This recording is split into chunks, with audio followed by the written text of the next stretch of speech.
이번 종목 뉴스 스크랩을 통해서 한번 알아보도록 하겠습니다. 삼영화학 친환경차 핵심 부품 1에 도전하다.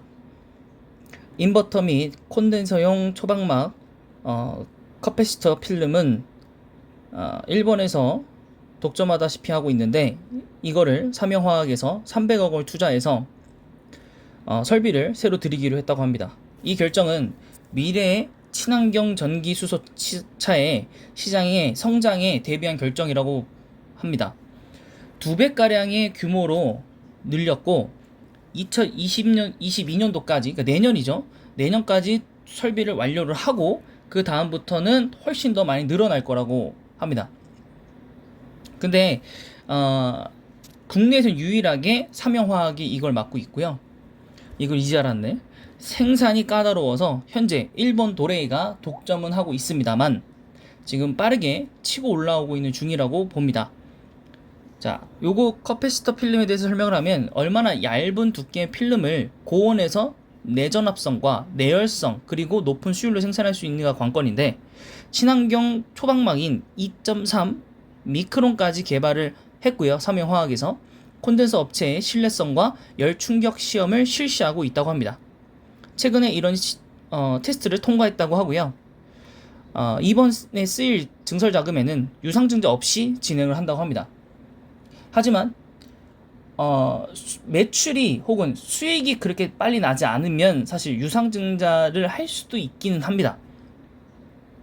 지금은 안 할 거야. 근데 설비를 늘리는 과정 속에서 투자가 많이 이루어지지 않고 수주가 많이 따내지 못한다면 유증할 수도 있어 라는 말로 솔직히 저는 들리거든요. 여러분들 생각을 좀 잘 해보시고. 네, 근데 이거 단점이 하나 있습니다. 원료가 폴리프로필렌인데 PP라고 하는데 굉장히 고순도인 동시에 불순물이 없어야 된다고 합니다. 근데 이게 1번밖에 안 준다고 합니다. 업체가. 다른 나라의 물량을 주지 않아서 쉽지 않은 상황이라고 합니다. 다른 나라에서도. 그래서 유럽 업체와 손을 잡고 그 원재료에 대한 이제 연구 개발까지 완벽하게 완료가 된다고 하면 정말 사실 삼영화학은 더 많이 성장할 수 있고 발전할 수 있는 그런 기업이라고는 생각이 듭니다. 하지만 장점도 있고 아직 단점도 있습니다. 네, 그리고 주가를 오늘 영상을 올린 이유는, 주가가 이미 이 뉴스가 나온 어제는 사실 요 날이죠. 어제 이미 거의 상한가 근처까지 한번 찍고 내려왔기 때문에 이미 시세가 나온 종목에 대해서는 추가적으로 시세가 나오기가 솔직히 좀 어렵고, 그렇기 때문에 제가 그날 당장은 설명을 드리진 않았고, 그다음 오늘도 사실은 조금 급등을 했어요. 뭐 뒤늦게 알고 들어가신 분들도 있을 거니까. 그래서 아직 단기적으로 지금 변동성이 좀 심한 상태라 들어가기가 쉽지는 않다. 근데 이 변동성들이 많이 줄어들고 조정세에 들어가면 그때 조금씩 투자를 하는 게 좋다. 왜냐, 아까 말씀드렸지만 유상증자를 할 수도 있어요. 매출은 잘 나오고 있지만 혹시라도 투자가 줄어들거나 한다면, 물론 지금 그럴 가능성은 희박합니다. 왜냐하면 미국에서도 전기차에 대한 수요가 많이 늘어났고 그것들이 전국으로 이제 각 세계로 퍼지고 있는 단계이기 때문에 사실 그러긴 힘들긴 하지만, 혹시라도, 그리고 일본 도레이가 많이 납품을 하게 된다면 사실 삼영화학이 좀 줄어들 수도 있기 때문에, 네, 그래서 그거에 대한 이제 단점도 기억은 하시면서 리스크에 대비한 분할 매수로 좀 접근을 하시면 좋을 것 같고요. 일봉이고 주봉이고요, 그죠? 주봉을 보면 여기서 한번 레벨업을 하고요.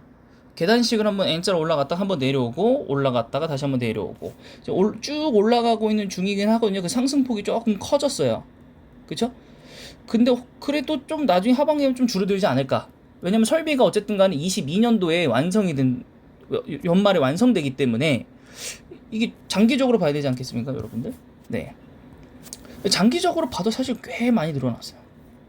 네, 이제 설비가 늘어나지 않은 상태에서 투자를 했기 때문에 회사에 이제 보유 자금이 없고, 그렇기 때문에 거기에 대해서 얼마만큼 수율과 회전율을 높여서 빠르게 매출액과 영업이익을 늘릴 것인가가 관건인 거죠. 만약 그게 되지 않는다면 제가 봤을 때 이런 구간도 나올 거라고 봐요. 네, 그럼 이제 이게 2020년도 초까지 넘어가겠죠? 그럼 사실 선반영이 될 수도 있기 때문에 연말에 된다고 하더라도 뭐 하반기쯤이라든가 이럴 때부터 뉴스가 나올 거라서 지금부터 조금 변동성이 있는 상태에 한 지속이 되고, 그 다음 뭐 여기서처럼 한 4달 5달 정도 조정을 받고 나면 그때쯤 들어가는 게 좋지 않을까 싶습니다. 물론 그때 되면 또 원료에 대한 어떠한 개발이 맞춰질 수도 있는 상황이기 때문에 그때 또 혹시 뭐 뉴스가 나오거나 혹은 팔로우 뉴스를 해드릴 때 제가 다시 한번 언급을 해드리도록 하겠습니다.